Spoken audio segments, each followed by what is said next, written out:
How I learned English in 90 days without classes. For a long time, I believed I was learning English. I went to school, I read books, I memorized words. Everyone around me said, "You're studying English, you're doing fine." But deep inside, I knew the truth. I wasn't learning English, I was avoiding it. One evening, something very small happened. But it changed everything. My phone rang. It was an unknown number. I looked at the screen. My finger hovered over the button. And then, I didn't answer. Not because I was busy, not because I didn't want to talk, but because I was afraid. Afraid that the person on the other side would speak English. Afraid that I wouldn't know what to say. Afraid of sounding stupid. After the call stopped ringing, I just sat there quietly. And I asked myself a question I had avoided for years. If I know English, why am I scared to use it?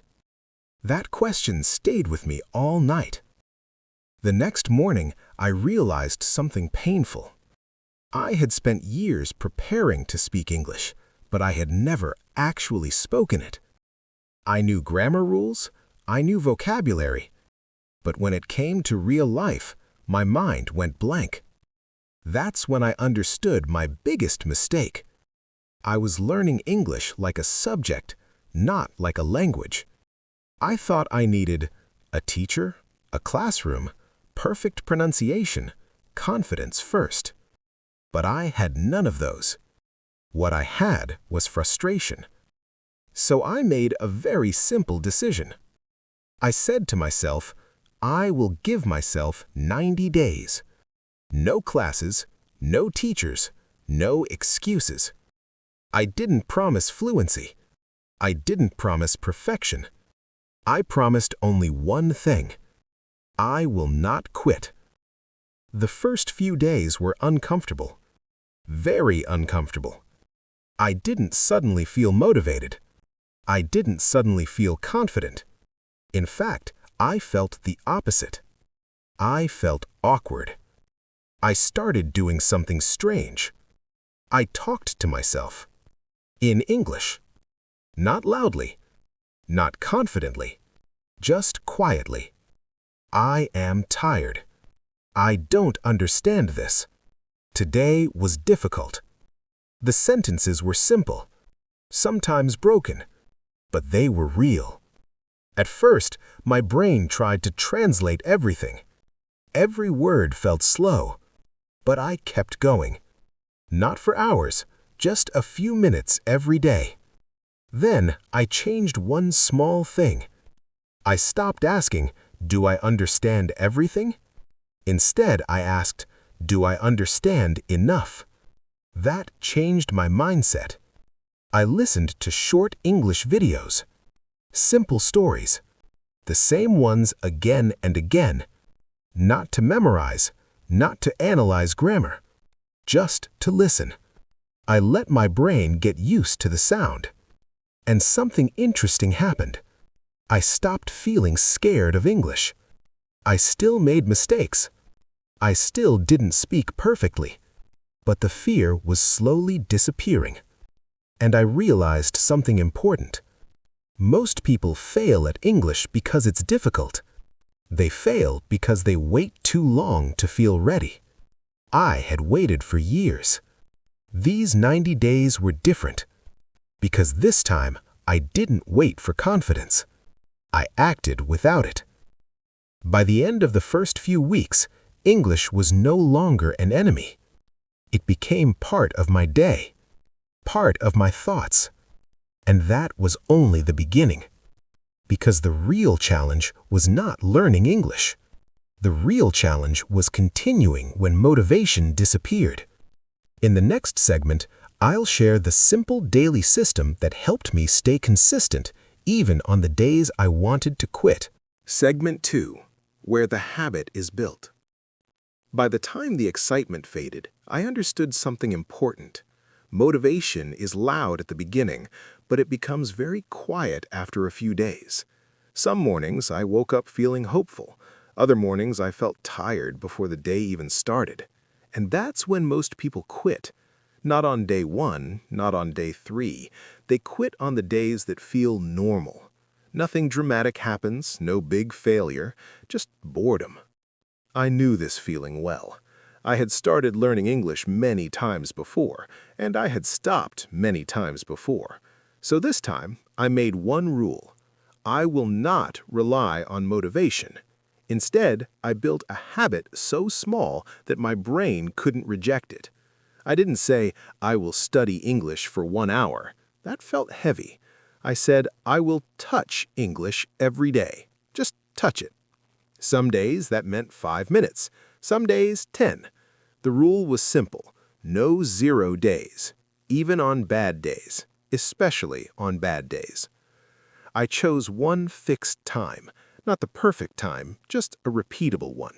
For me, it was late evening, after dinner, before sleep. My brain slowly learned this is English time. Not exciting, not special, just normal. And that was the goal. I stopped asking, do I feel like learning English today? Because the answer was often no. Instead, I asked, what is the smallest thing I can do? Sometimes it was listening to one short story. Sometimes it was repeating a few sentences aloud.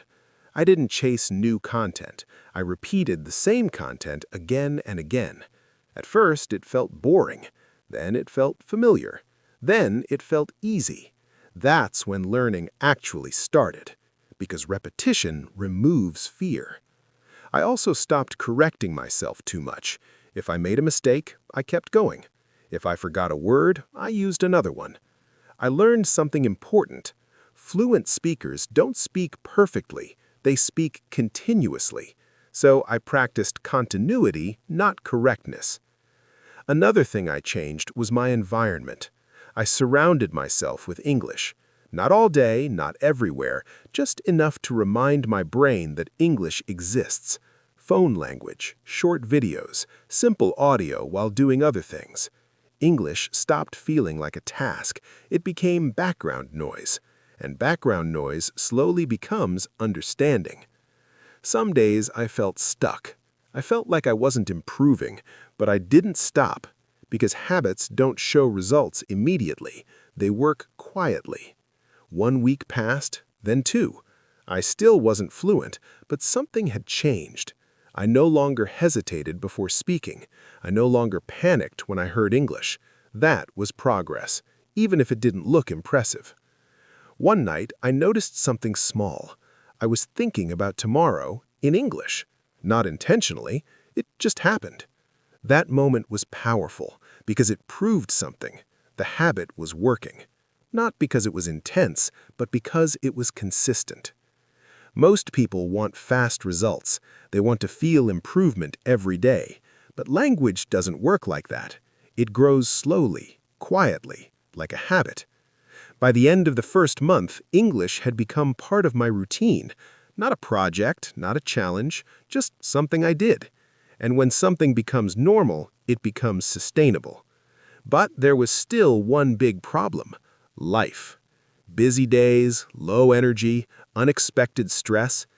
In the next segment, I'll tell you how I handled the days when life tried to break the habit and the simple mindset shift that stopped me from quitting completely. Segment 3. Where consistency is protected. By the second month, something unexpected happened. English was no longer new, and that scared me. Because new things create excitement, but familiar things create danger. This is where most people stop. Not because they fail, but because life returns. Work becomes busy. Energy becomes low. Days pass quickly, and English slowly moves to the background. I could feel it happening to me too.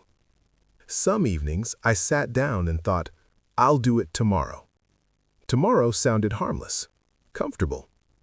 But I knew that word very well. Tomorrow had ended all my past attempts. So I had to make a decision. Either I protect this habit, or I lose it like before. I realized something important. The problem was not time. The problem was pressure. I was putting pressure on myself to improve, to sound better, to move faster. And pressure kills consistency. So I changed one thing. I lowered the bar. On busy days, my only goal was this: one sentence, out loud. That's it. Not 5 minutes, not a lesson, one sentence. I am tired today. I don't feel motivated.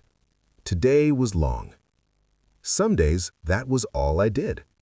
And that was enough, because the habit stayed alive. I also stopped judging my progress daily. I used to ask, am I better than yesterday? That question made me anxious. So I replaced it with another one. Did I show up today? Yes or no? Nothing else mattered. This small shift changed everything. English was no longer something I had to win at. It was something I simply returned to. Another thing that helped me was accepting bad days. Some days my English sounded worse than before. I forgot words. I made simple mistakes. Earlier, that would have discouraged me. But now I understood something. Bad days are not failure. They are part of the process. Just like muscles feel weak some days, language feels slow sometimes. It doesn't mean you're going backward. It means you're human. I also stopped comparing myself to others. Online, I saw people speaking perfect English, fluent accents, confident expressions. Before, that made me feel small. Now, I reminded myself, I wasn't learning English to impress anyone. I was learning it to express myself. That changed my focus. I paid attention to clarity, not accent, to meaning, not speed. And slowly, my confidence grew. Not the loud kind, the quiet kind. The kind that says, I may not be perfect, but I can speak. By this point, English had become part of my identity, not something external. I didn't say, I am learning English. I said, I use English. That difference matters, because when something becomes part of who you are, you don't ask for motivation anymore. You just do it. Around day 60, I noticed another change. I started responding faster. Not perfectly, but naturally. I didn't search for words as much. They came to me. Sometimes wrong, sometimes right, but they came, and that was new. I realized that consistency doesn't mean doing a lot. It means not disappearing. Even when life is loud, even when energy is low, especially then. Those small, imperfect days were protecting everything I had built, and they were preparing me for the final stage of the journey. Because in the last month, something shifts. You stop learning English, and you start using it without thinking. In the next segment, I'll share what changed in the final 30 days, how my thinking shifted, and the moment I realized that English was no longer something I was chasing. Segment 4. Where the breakthrough happens. Something changes when you stop counting days. In the beginning, I was very aware of time. Day 1, day 10, day 30. But somewhere after the second month, I stopped checking the calendar. English was no longer a challenge I was trying to complete. It was just part of my day. That was the first sign of the breakthrough. One morning, I noticed something small. I received a voice message in English. Normally, I would replay it several times, prepare a response in my head, feel nervous. This time, I pressed play once, and I replied. I didn't pause to translate. I didn't search for perfect words.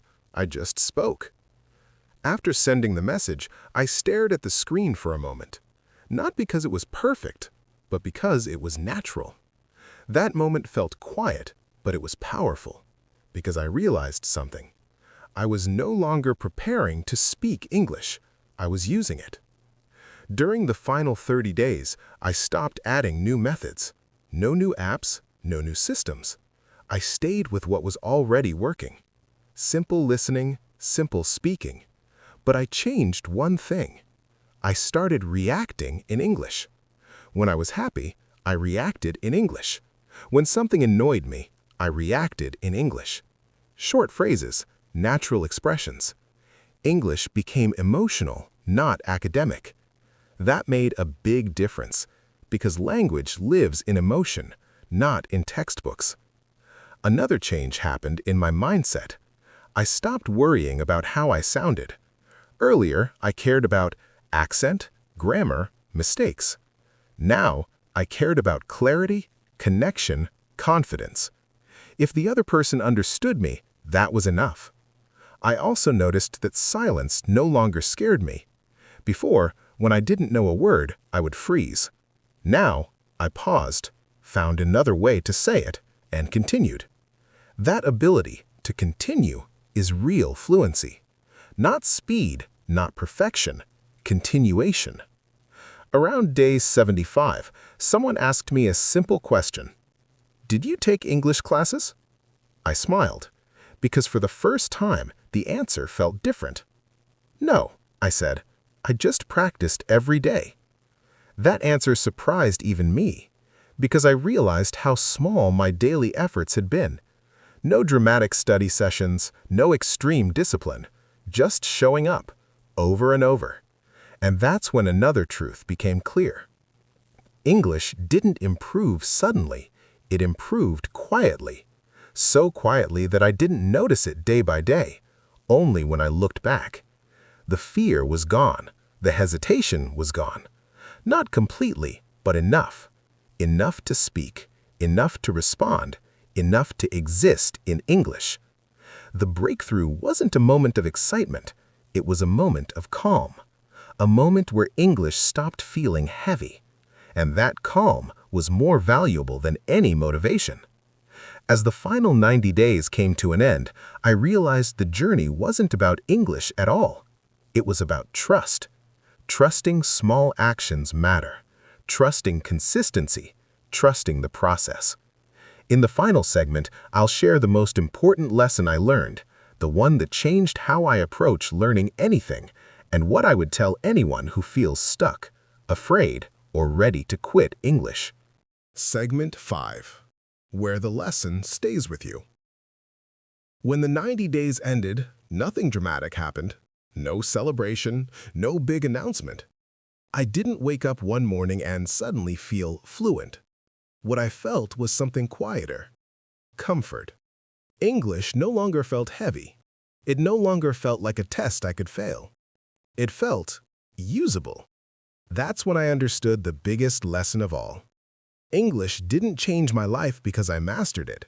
It changed my life because I stopped being afraid of it. For years, fear had decided everything. Fear of mistakes, fear of judgment, fear of sounding foolish. That fear kept me silent, and silence kept me stuck. The 90 days didn't remove my mistakes. They removed my avoidance. And that made all the difference. Looking back, I realized something important.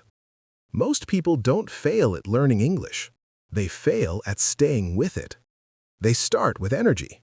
They start with hope. But when progress becomes quiet, they stop. Because no one tells you this. Real progress is boring. It doesn't feel exciting. It doesn't feel fast. It feels ordinary. And ordinary is powerful. If I could go back and speak to the version of me who was afraid to answer the phone, I would say this. You don't need confidence first. You need consistency. Confidence is not something you wait for. It is something you build. Sentence by sentence, day by day. I would also say this. Stop trying to learn English perfectly. Learn it honestly. Speak when you're unsure. Continue when you're wrong. Show up when you feel tired. That's how habits are formed. And habits are stronger than motivation. Today, English is still part of my life. Not because I'm perfect, but because I never stopped touching it. Some days I speak better. Some days I struggle. And that's okay. Because now I know something I didn't know before. Struggle doesn't mean failure. It means growth is happening quietly. If you're listening to this and you feel stuck with English, I want you to remember one thing. You don't need a classroom to begin. You don't need permission. You don't need to feel ready. You only need to start where you are, with the words you have, and return tomorrow. Then the next day, then the next. That's how I learned English in 90 days without classes. Not by doing something extreme, but by doing something small every single day. And if this story has taught me anything, it's this. English is not a talent, it's a relationship. The more time you spend with it, the more natural it becomes. So don't quit. Not today, not tomorrow. Just stay. Because one day, without even realizing it, you'll look back and notice that English has become part of you. Segment 6. When English becomes part of your identity. After the 90 days were over, something interesting happened. I stopped talking about English. Not because it wasn't important anymore, but because it didn't feel special. Earlier, I used to say, I am learning English. Now, I didn't say anything. I just used it. That's when I realized a quiet shift had taken place. English had moved from my goals to my identity.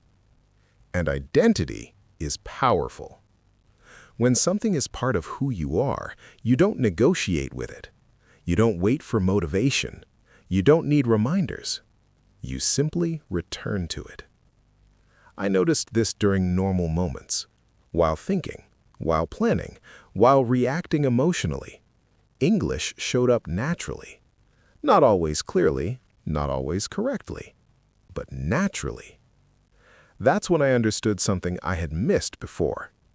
People don't fail at English because they lack intelligence. They fail because English never becomes personal. It stays external, like homework. But language doesn't work like that. Language wants closeness. So I started treating English differently. I didn't practice it anymore. I used it to express small things. How I felt, what I wanted, what annoyed me. Simple thoughts. And that made English feel alive.